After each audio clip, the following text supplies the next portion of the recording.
काफ़ी सारे लोग कमेंट में पूछ रहे हैं कि आज मार्केट इतना ऊपर कैसे चला गया, लगभग 1.5% निफ्टी चला गया, 2% से ऊपर स्मॉल मिड चले गए, 3% लगभग माइक्रो कैप चला गया। तो तेजी तो बहुत ज़बरदस्त हुई है। एक तरीके से जो अभी का प्रेजेंट मार्केट सिचुएशन है, इतनी सी की तेजी को भी हम भयंकर तेजी मार्केट के लिए कह सकते हैं। तो क्या कुछ खास रीजन था इस तेजी का? तो देखो, मुझे जहाँ तक समझ में आता है, मुझे तो कोई ऐसा कोई क्यों कुछ रीजन समझ में नहीं आता जिस कारण से एक दिन में ऐसा कुछ सिचुएशनल चेंज हुआ हो कि इतना बड़ा चेंज मार्केट में आ गया, इतना बड़ा जंप देखने को मिल गया। बल्कि इसका उल्टा, अभी का मार्केट सिचुएशन तो ऐसा है, जो भी पॉजिटिव रीजंस आते हैं उसको डाइजेस्ट कर देती है, डिस्काउंट कर देती है मार्केट की। ठीक है, पॉजिटिव है लेकिन मतलब नहीं है। अभी अभी का तो मार्केट हालात ऐसा है। ये जरूर हम कह सकते हैं कि ग्लोबल जो ट्रेंड था, ग्लोबल जो संकेत थे वो काफी पॉजिटिव थे। लगभग दुनिया का हर बाजार लास्ट ट्रेडिंग सेशन में ग्रीन में था, अच्छे पॉइंट्स में था। सिर्फ एक अगर हम इंडोनेशिया की बात करते हैं तो वहां पे भारी बिकवाली हो रही है। वहां की जो ब्लू चिप कंपनीज है वो भी 20-20% गिर रही है, और पिछले 2-3 दिनों से काफी भयंकर गिरावट उनके मेन इंडेक्स में भी आ रहा है। I think last trading session में उनका इंडेक्स 5% क्रैश कर गया था, एक ही ट्रेडिंग सेशन में, जिसके बाद आधे घंटे के लिए जो ट्रेडिंग है उसको बंद भी करना किया गया था, और फिर उसका ट्रेडिंग स्टार्ट की गई थी। तो इंडोनेशिया का जो बाजार है वहां पे हालात बहुत खराब है। वहां पे मंदी, आर्थिक मंदी के काफी हैवी सिग्नल्स आ रहे हैं, जिस कारण से वहां पे मार्केट अच्छा नहीं परफॉर्म कर पा रहा है। सोमवार को भी मार्केट पॉजिटिव में थी, हमारे पोर्टफोलियो पे उसका बहुत ज्यादा पॉजिटिव असर नहीं देखने को मिला। लेकिन आज जो पॉजिटिवनेस मार्केट में दिखी है, कल हमारे पोर्टफोलियो में हो सकता है अच्छा खासा जंप देखने को मिले। कम से कम 1% से ऊपर का तो किसी ने पूरा लार्ज कैप में इन्वेस्टमेंट किया होगा, उसको भी जंप देखने को मिल सकता है। और मिड स्मॉल कैप वाले को तो 2% से ऊपर का भी जंप देखने को मिल सकता है। तो काफी बढ़िया रहा है आज। अब इस हफ्ता, ये हफ्ते में क्या क्या चीजें होने वाली है, इस हफ्ते का जो सबसे मेन इवेंट है वो ये है कि अब बड़ी बड़ी कंट्रीज के जो सेंट्रल बैंक्स हैं उनकी मीटिंग्स है। जैसे यूएस फेड की मीटिंग तो आज भी है और कल भी है, और इंटरेस्ट रेट को लेकर डिसीजन कल होगा। लोगों की एक्सपेक्टेशन है कि इस बार इंटरेस्ट रेट फ्लैट रह सकता है।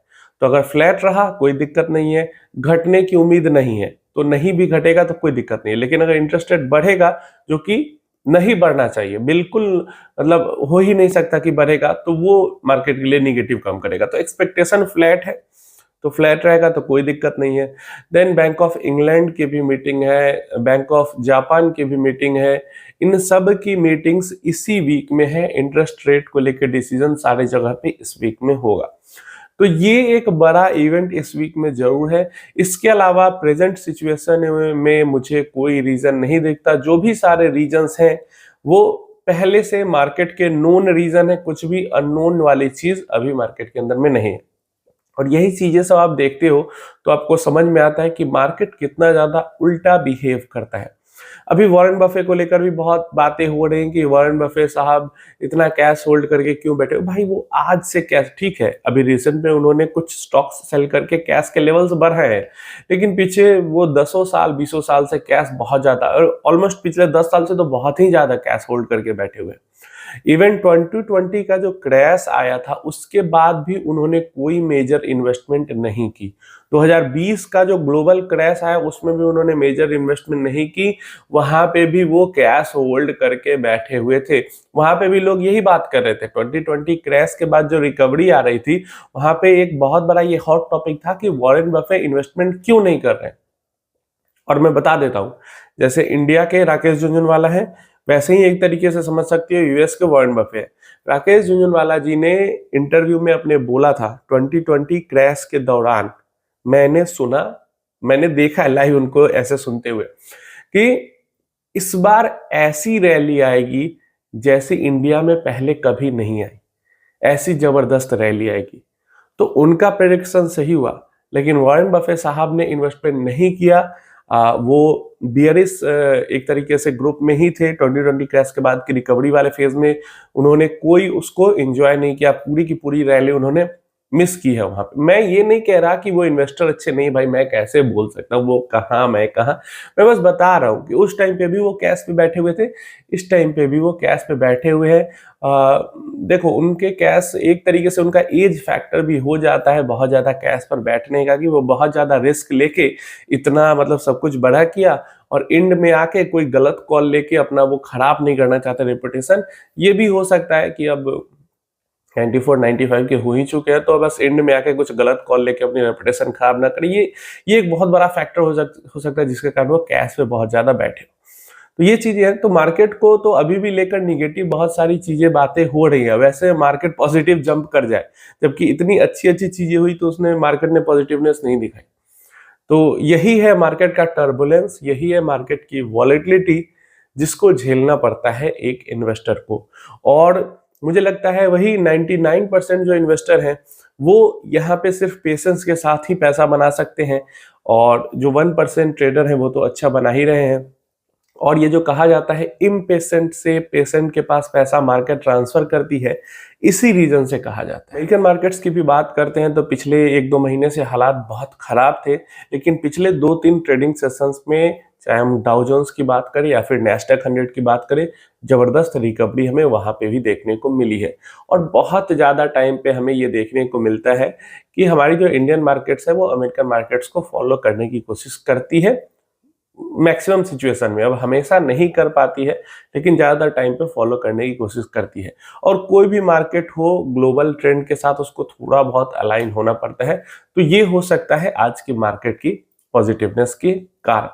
अब आउटफ्लोज की एफआईज की बात करें तो यहाँ पे एक चीज हमें देखने को मिली है, अगर आप पूरा एनालाइज करते हो अलग अलग फंड्स का, कि यूएस के जो फंड्स हैं जो इंडिया के अंदर में इन्वेस्टमेंट करते हैं, उनकी सेलिंग में मतलब सेलिंग बंद नहीं की, लेकिन उनकी सेलिंग में कमी आई है।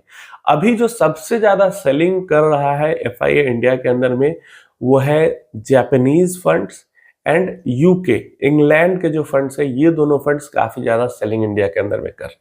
आगे सिंगापुर का फंड का कोई नाम नहीं, बाकी यूरोप के अलग कंट्रीज के जो फंड्स है सेलिंग कर रहे हैं, लेकिन थोड़ा बहुत कर रहे हैं, यूएस भी थोड़ा बहुत कर रहा है। सबसे ज्यादा अभी यूके के फंड और जापान के फंड सेलिंग कर रहे हैं। तो यही सारे अपडेट्स थी आज की। आई होप कि जैसे सोमवार मंगलवार बहुत बढ़िया गया है, ये पूरा हफ्ता अगर बहुत अच्छा चला जाता है तो इन्वेस्टर्स के लिए बहुत बड़ी राहत हो जाएगी। अब ऐसा नहीं है कि ये परमानेंट रिकवरी है, क्योंकि देखो जब गिरावट का फेज भी आता है ना तो उसमें थोड़ा बहुत जंप आता रहता है। तो अब ये कहना बहुत मुश्किल हो जाता है कि कौन सा जंप है जो कि रिकवरी का जंप है और कौन सा जंप है जो कि ओवरसोल्ड होने के कारण थोड़ी सी बाउंस बैक आई है।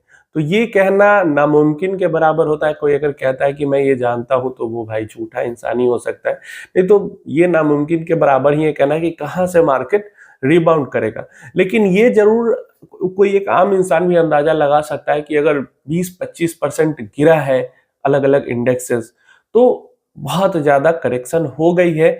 और एक तरीके से बिकवाली के बाद मतलब ठीक है, यहां से कितना और गिरेगा, 5-10% और गिर सकता है। एक तरीके से ये उम्मीद लगाई जा सकती है, ये भी गारंटी के साथ नहीं कहा जा सकता। तो अगर साइड लाइन पे अभी भी बैठे हैं तो मुझे लगता है कि अब साइड लाइन पे बैठने का टाइम नहीं है। एसआईपी वे में इन्वेस्टमेंट कम से कम तो जरूर स्टार्ट कर ही देना चाहिए।